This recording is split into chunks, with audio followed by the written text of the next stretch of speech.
So there's no great or single outfit for creativity. Look at that stupid hair. That's a dumb hair. Anyway, there's no outfit and there's no look for creativity.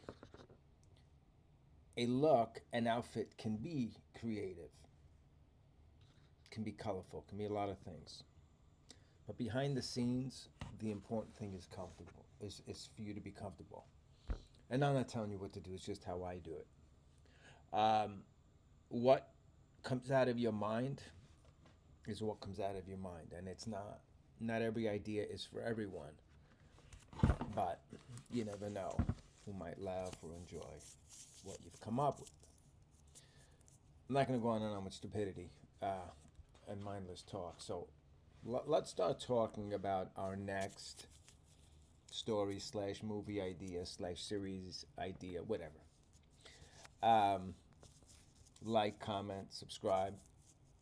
Let your mind wander because I want to hear from you and I want to know what you think these characters look like. Sometimes there's going to be a description, but sometimes there's not, and I just want to open up some dialogue about some dumb and comedic stuff that I work on.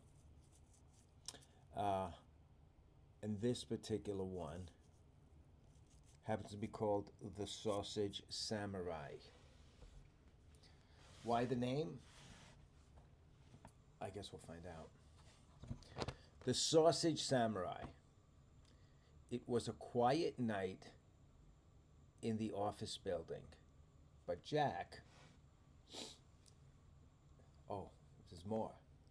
Jack the Power McFadden. I wrote this a long time ago, so pardon me if I'm reading it like I'm new, but I kind of like that feeling. Surprises me still to this day, some of the stuff that I come up with. In any case, it was a quiet night in the office building, but Jack the Power McFadden knew better than to trust the silence. Sitting at his desk, sipping prune juice and polishing the enforcer, which happened to be a 4 foot long uncooked sausage. He was ready for action. Take that where you want, but that's his thing. The enforcer wasn't just his weapon, it was his legacy, his justice, and his war cry. And that war cry, oh, it was legendary. Jack would scream when prompted, when the situation arose, when called for. Here, take my meat. Now I know what you're thinking, but I'm talking about the sausage here, the actual weapon. Again, the words rang out every time Jack swung the enforcer, and tonight would be no different. Suddenly, the security monitor flickered. Jack leaned forward. There they were. The Golden Geriatrics, a group of senior citizen criminals notorious for causing chaos. Leading the charge was Ethel Iron Perm Watkins, backed by Harold Two Canes McDougal, Mildred Mintz, Mint's, Mintz Sanderson, and Clarence Cookie Bandit Jenkins. Jack stood, grabbing the enforcer and slinging it over his shoulder, I'm assuming. Not tonight, you wrinkled rascals, he muttered, striding into the hallway. The gang froze when they saw him. Well, well, Ethel sneered, if it isn't the meat man himself. So I'm assuming he had a reputation. You've got that right, Jack replied. He held up the enforcer dramatically and screamed, "Here, take my meat!" Harold squinted. What in tarnation is that thing? This, Jack said, pointing the enforcer at Harold, is your reckoning. Without hesitation, Jack lunged at Mildred, who swung her purse full of mints at him. And now a word from our sponsor. Eagle-Aid, the most refreshing drink in the skies.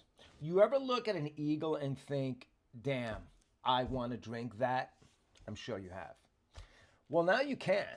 Introducing Eagle-Aid, the world's only beverage made from 100% pure, organically grown, hand-crushed eagles. Each sip is bursting with sky fuel, wing power, and just a hint of legally questionable science. Don't believe us? Check out these 100% real, definitely not exaggerated testimonials. Frank, the overworked accountant. Before Eagle-Aid, Frank was a lifeless husk of a man, drowning in paperwork. No energy, no drive, no will to live. Then he cracked open a can of Eagle-Aid, and boom! He drop-kicked his entire desk out the window, body slammed his boss through a wall, and filed his taxes with the sheer force of his mind. Now he lives in the woods, punches bears just for fun, and has never been audited. Greg, the scrawny gym bro, Greg couldn't even lift his own ego, but after one sip of Eagle-Aid, he bench pressed a Ford F-150, curled a telephone pole, and suplexed a personal trainer just for giving him bad advice. Greg doesn't train anymore. You know why? The weights lift themselves out of respect. Powerful drink. Mildred, the 87-year-old grandma. Mildred struggled with everyday tasks, carrying groceries, opening pickle jars, throwing rival grandmas into the sun. Imagine that. Struggling with that. Then she had one sip of Eagle-Aid, and now she's deadlifting school buses, throwing tornadoes back where they came from, and was last seen riding a bald eagle into battle. But what's in Eagle-Aid? I'm glad you asked. Each can is packed with electrolytes, of course, talent extract, talents, right? Talent extract, because it adds bite to your fight. Sky fuel, 400% of your daily manliness. A trace amount of lightning for zest. 38 herbs and wings. So the wings are included because of, science. They can do it. And of course, freedom. Not sure how it's in there, but it's in there. Side effects may include spontaneous flight, excessive dominance, time-traveling punches, and the ability to see through crap. So what are you waiting for? Crack open a can and fly like an eagle with Eagle-Aid. Where can Eagle-Aid be found? It's easy. Call your local eagle farmer. Who better to tell you and direct you where to get Eagle-Aid than the person who actually grows the eagles, okay? Listen, they got to come from somewhere. And that's the man who would know.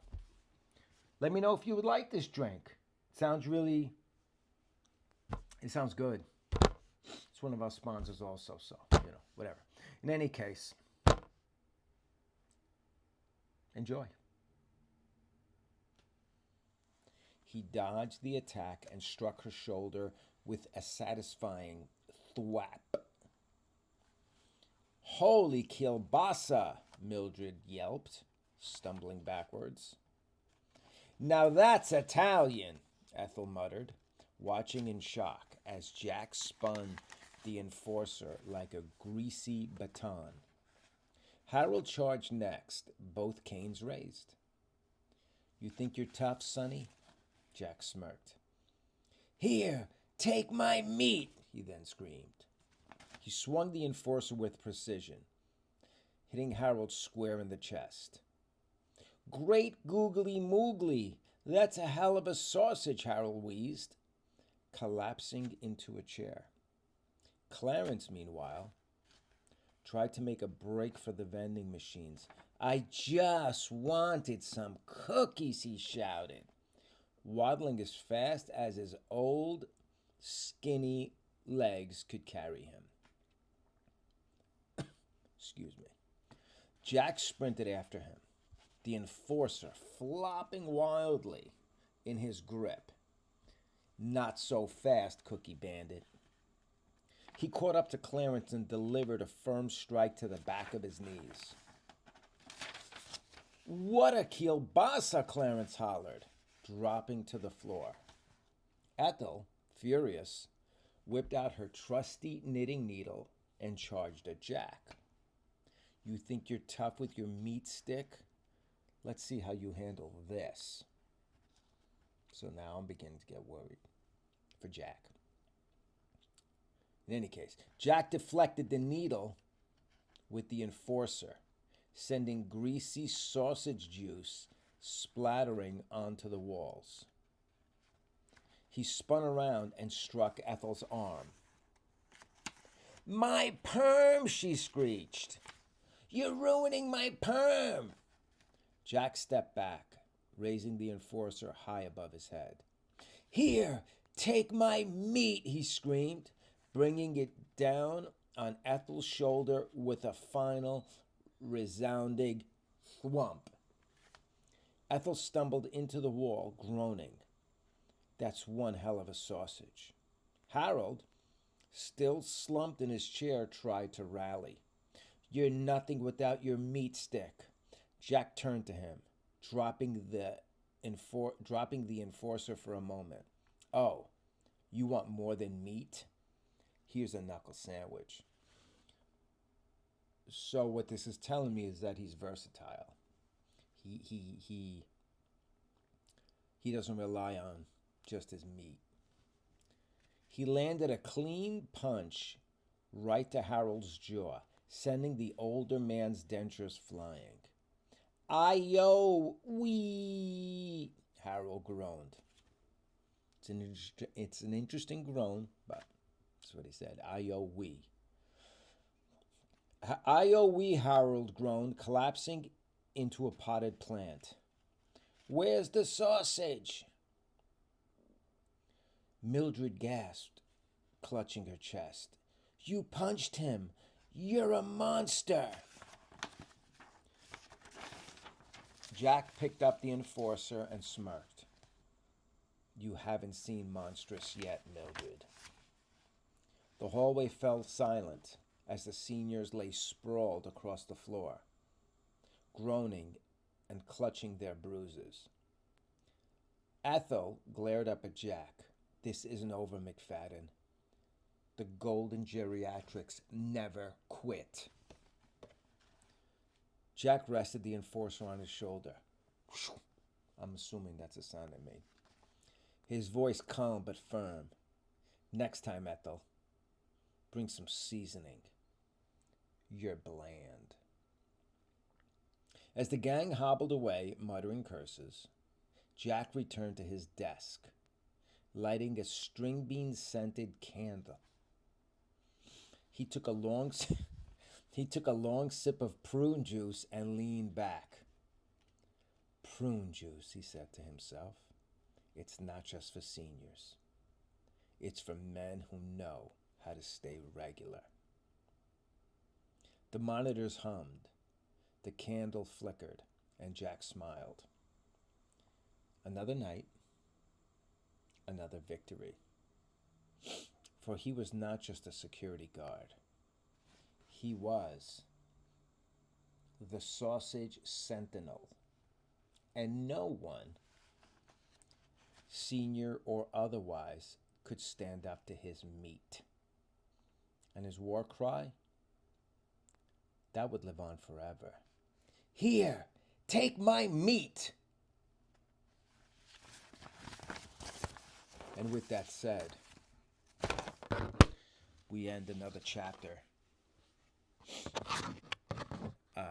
Or we end another story. Like, subscribe, comment. But this is not about how stupid or how smart or how ridiculous the idea is. It's more about letting your imagination go. And let's talk about what these characters say to you. You just might find them ridiculous. You might find them inspiring. You might find whatever. But curious to hear in your mind what you see, what you think they look like, what their history, life may be, might have been, whatever it is. And that's that. There'll be more stories to come. But let's talk. I'm curious to hear what you say. Have a great day.